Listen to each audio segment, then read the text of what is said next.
Guantanamera while clutching a breadstick. The climax arrived when Stanley Roper, who had clearly lied about Glendale or simply gotten lost, walked into the restaurant with Helen. "Helen, look, they have a buffet." Stanley's voice boomed across the room. Jack didn't just dive, he performed a full body vault over the booth, landing in a heap of discarded coats. "Jack, is that you?" Helen asked, peering over the edge of the booth. "Auntie Helen, Uncle Stanley." Jack popped up, his burgundy coat covered in lint. "What a coincidence. I was just inspecting the upholstery for my design class. Very poor stitching, Stanley. Very poor. And who's the girl with the leg behind her head?" Stanley asked, pointing at Linda. "She's my physical therapist." Jack cried. "My back. Oh, the agony. She was just adjusting my vertebrae." Miraculously, Jana chose that moment to drop her fork, and the balsa wood man sneezed so loudly that the Ropers were distracted. Larry whisked Linda away. Jack grabbed his coat, and they fled into the night. Back at apartment 201, Jack collapsed on the sofa. "I'm never going out again," he wheezed. "From now on, my only dates are with the refrigerator." "Well," Chrissy said, finally getting the brush out of her hair, "at least the refrigerator doesn't do leg stretches." Chapter 8: The Silent Treatment and the Loud Mystery. It began with a misunderstanding so profound it could only have happened in apartment 201. Jana was upset. She believed Jack had forgotten to water her prize-winning African violet while she was at a weekend convention. Jack was upset because he believed Jana had used his gourmet olive oil to grease a squeaky door hinge. Chrissy, caught in the middle, had decided that the only way to survive was to join them in a pact of total silence. For 3 days, the apartment was as quiet as a tomb if tombs had disco music playing in the background. Messages were passed through sticky notes. Jack's note to Jana: "The violet is fine. IT was just napping." Jeanette's note to Jack: "That was virgin olive oil, not WD-40. Chrissy's note to both: "I am hungry. Who is cooking?" The tension reached a boiling point when a mysterious, ticking package arrived in the mail. It was addressed simply to the resident. "Is it a bomb?" Chrissy mouthed, her eyes wide as she pointed at the brown paper parcel on the coffee table. Jack leaned in, ear to the paper. Tick, tick, tick. He grabbed a rolling pin from the kitchen. Johnny grabbed a heavy dictionary. They circled the package like hunters stalking a wild animal. "Maybe it's a clock," Jana whispered, breaking the silence pact. "A ticking clock in an unmarked box. That only happens in spy movies right before the building disappears." Jack hissed. Determined to be the protector, Jack decided to submerge the package in a bucket of water in the bathtub. He crept into the bathroom, held his breath, and splash! The ticking stopped. 5 minutes later, Stanley Roper knocked on the door. He was wearing a tuxedo that smelled faintly of mothballs and despair. "Hey, you kids get my package?"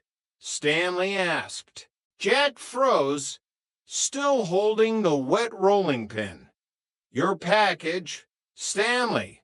Yeah, my anniversary present for Helen. It's a gold-plated, waterproof, automatic winding cuckoo clock from Switzerland. It's supposed to start ticking the moment you open the box. Jack's stomach did a slow somersault. Waterproof, you say. Well, the dial is. Why? Jack dashed into the bathroom and retrieved the dripping box. He brought it out, the brown paper disintegrating in his hands. He handed the wet, sodden clock to Stanley. It had a fever, Stanley, Jack stammered. I was just cooling it down. Very high-tech Swiss maintenance technique. Stanley stared at the dripping clock. Then he looked at Jack. Then at the girls. You know, Stanley sighed. I thought you were just weird, but you're actually dangerous. Surprisingly, the disaster broke the silence. Jack, Jeanne, and Chrissy spent the next hour trying to dry the clock with a hairdryer while laughing until they cried. They realized that olive oil and unwatered plants didn't matter as much as the chaos they managed to survive together. I'm sorry about the oil, Jack, Jeanne said, wiping a tear of laughter. And I'm sorry about the violet, Jeanne, Jack replied.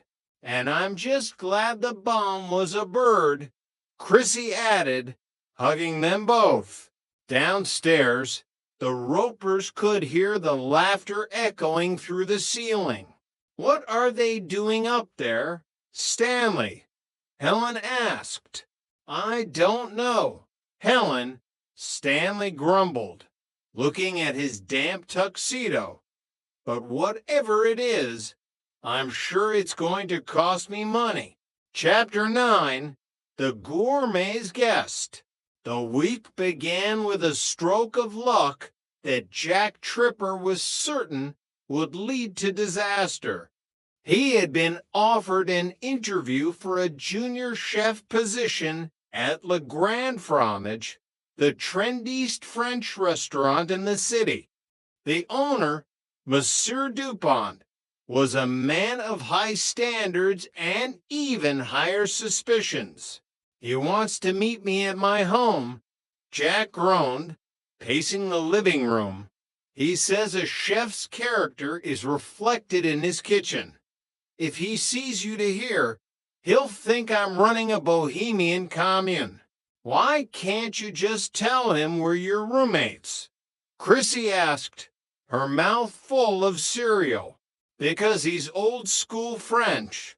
Chrissy, he believes a young man should live a solitary, monastic life dedicated to the art of the sauce. If he sees two beautiful women in my apartment, he'll assume I'm too distracted to tell a Bernays from a Hollandaise. The plan was simple, or so Jack thought. Jeanne and Chrissy would disappear for the afternoon. Jack would scrub the apartment until it looked like a surgical suite and prepare a signature dish. However, Monsieur Dupont arrived 2 hours early. Jack was currently in his underwear, frantically trying to remove a stubborn stain from the rug that looked suspiciously like a footprint from the previous night's party. Monsieur Tripper, I am early. Punctuality is the soul of business. Dupont's voice echoed from the hallway. Jack scrambled into his chef's whites, forgetting to put on pants underneath. He threw a long apron over himself just as Dupont pushed open the door. Ah, Monsieur Dupont, welcome. I was just meditating on the essence of the onion. As Jack led Dupont into the kitchen, A loud thud came from the bedroom.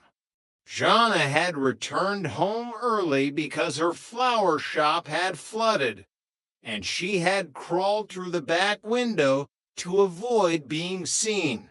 What was that noise? DuPont asked, his eyebrows arching. Oh, that's just the building settling. It's a very old building, very historic, very noisy. Then